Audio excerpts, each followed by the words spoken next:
नमस्कार। आप सबको हमारे चैनल पर स्वागत है और उम्मीद करते हैं कि भगवान के दया से आप सब लोग कुशल मंगल से होंगे, मज़े में होंगे। तो चलिए अब आज के कार्यक्रम को, विषय वस्तु को आगे बढ़ाया जाए। आज का जो विषय वस्तु है वो होम्योपैथिक के माइंड मेथड जो है उसी पर चर्चा करेंगे। होम्योपैथिक के माइंड मेथड पर, इसको सेगल मेथड और माइंड टेक्निक ROH के नाम से भी इसको जाना जाता है।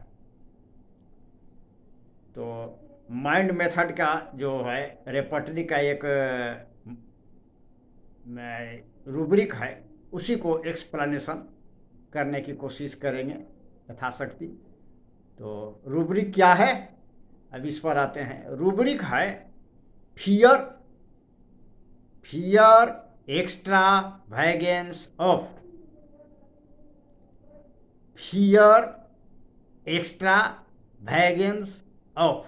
इसी रूब्रिक को समझने की कोशिश करेंगे कि पेशेंट जब आएगा तो किस प्रकार के एक्सप्लेनेशन देगा, किस प्रकार के अपने रोग के बारे में बोलेगा, अपने समस्या के बारे में बोलेगा, किस प्रकार के कथन बोलेगा, तो हम इसको इस रूब्रिक के अंतर्गत ले सकते हैं। इसी को समझने का प्रयास करेंगे। देखिए, ये बहुत ही इम्पोर्टेंट रूब्रिक है। डेली करीब करीब पेशेंट इसको मिल ही जाते हैं। और सबसे बड़ी बात है कि इस रूब्रिक के अंतर्गत सिर्फ एक दवा है। तो सोच लीजिए कि पेशेंट यदि इस तरह के भाषण बोलता है, इस तरह के कथन बोलता है और हम इसको पकड़ पाएँ तो एकदम माने श्योरिटी के साथ इसको दे सकते हैं और उसको समस्या का निदान हो सकता है पेशेंट का।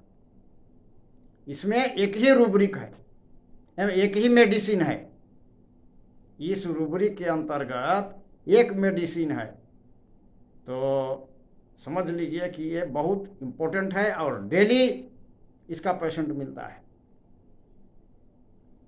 तो चलिए डिस्कस को आगे बढ़ाने से पहले थोड़ा सा आप सबों से निवेदन है कि थोड़ा सपोर्ट करिए और चैनल को जो लोग सब्सक्राइब न किए हैं कृपया करके वो लोग सब्सक्राइब कर दें और इसको लाइक करिए, शेयर करिए, कमेंट करिए, ताकि और अच्छे से आप लोगों के सामने प्रस्तुत हो सकूं और आपके कमेंट का उत्तर यथाशक्ति देने का प्रयास करूंगा।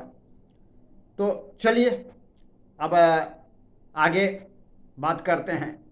इस रूब्रिक को समझने के लिए इसमें जितने शब्दों को प्रयोग किया गया है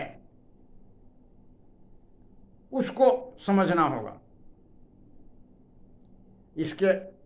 इसमें जितने वर्ड जो यूज किया गया है, कौन कौन सा वर्ड है?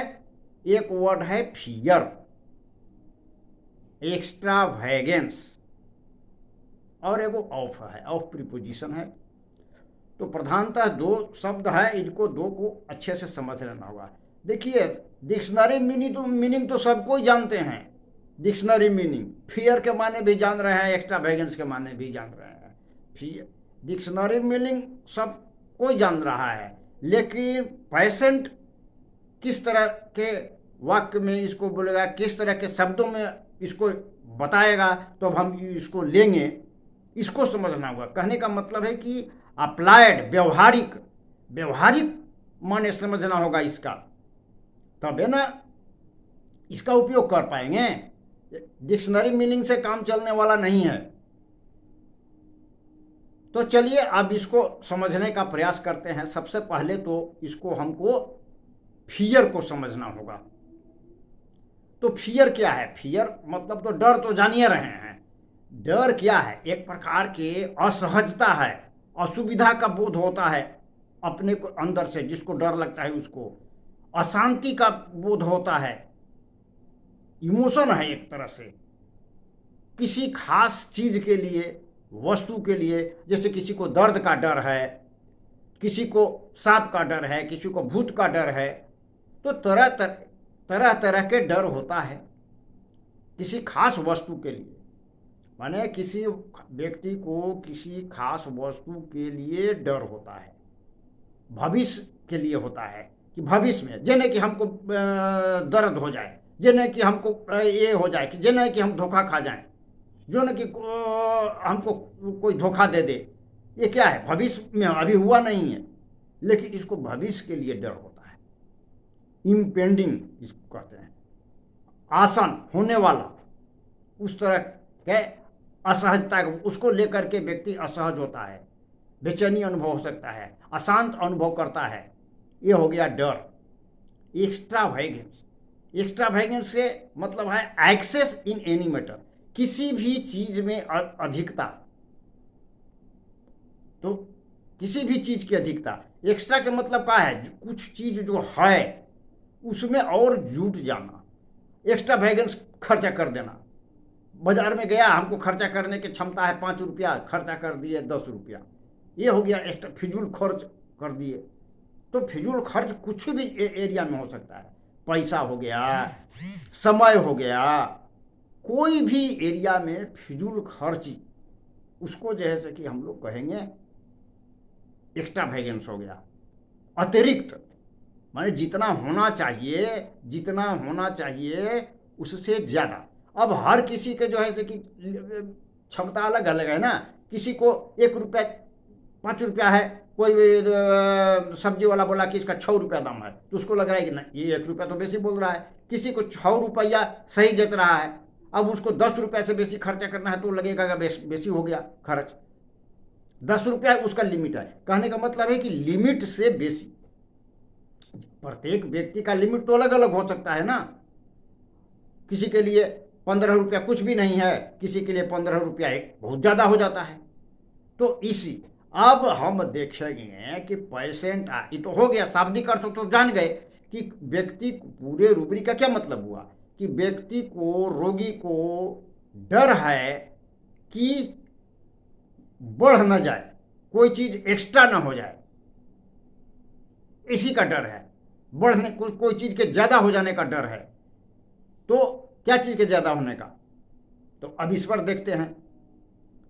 किसी को डर है रोग ज्यादा बढ़ न जाए, लिमिट क्रॉस न हो जाए। मेन चीज इसमें है कि लिमिट जो है उसको, उसके अनुसार जो लिमिट है उसको क्रॉस न कर जाए, इस चीज का डर। जैसे आप एग्जाम्पल से समझते हैं, कोई मान लीजिए कि किसी को बुखार है, वो डॉक्टर के पास नहीं जा रहा है, 1 दिन हो गया, 2 दिन हो गया, सोचता है ठीक हो जाएगा, ठीक हो जाएगा, ठीक हो जाएगा। 2 दिन हो गया, 2 दिन हो गया, नहीं गया। 3 दिन हो गया, नहीं गया। चौथा दिन उसको लगा ये भाई अब तो ये ज़्यादा हो गया, अब जैसे कि हमको डॉक्टर के पास जाना चाहिए। अब जैसे कि इतना दिन हो गया, ठीक क्यों नहीं हो रहा है? अब उसको डर पैदा हो गया कि ठीक क्यों नहीं हो रहा है, 4 दिन हो गया, इसको अब ठीक हो जाना चाहिए था, क्यों नहीं ठीक हो रहा है? अब ये हो गया, अब हो जाता है डॉक्टर के पास। यही हो गया एक्स्ट्रावेगेंस। 3 दिन तक क्या था? वो काउंटेड था, कोई कंप्लेन नहीं कर रहा था, सफरिंग के प्रति इनडिफरेंस था। है तो है, 3 दिन है, बुखार तो है, ठीक हो जाएगा। लेकिन ये 3 दिन के बाद जब उसको नहीं गया, तब उसको डर महसूस होता है कि अरे भाई ये तो 3 दिन हो गया, अभी गया नहीं, जिन्हें कि आउट टाइम ले ले। तो अब इसको टाइम के मामले में एक्स्ट्रा हो जाने का डर लग रहा है। दूसरा पेशेंट आया, उसको मान लीजिए कि दर्द है, तो थोड़ा थोड़ा दर्द है, छोड़ रहा है, अरे थोड़ा मोड़ा तो दर्द है, ठीक हो जाएगा।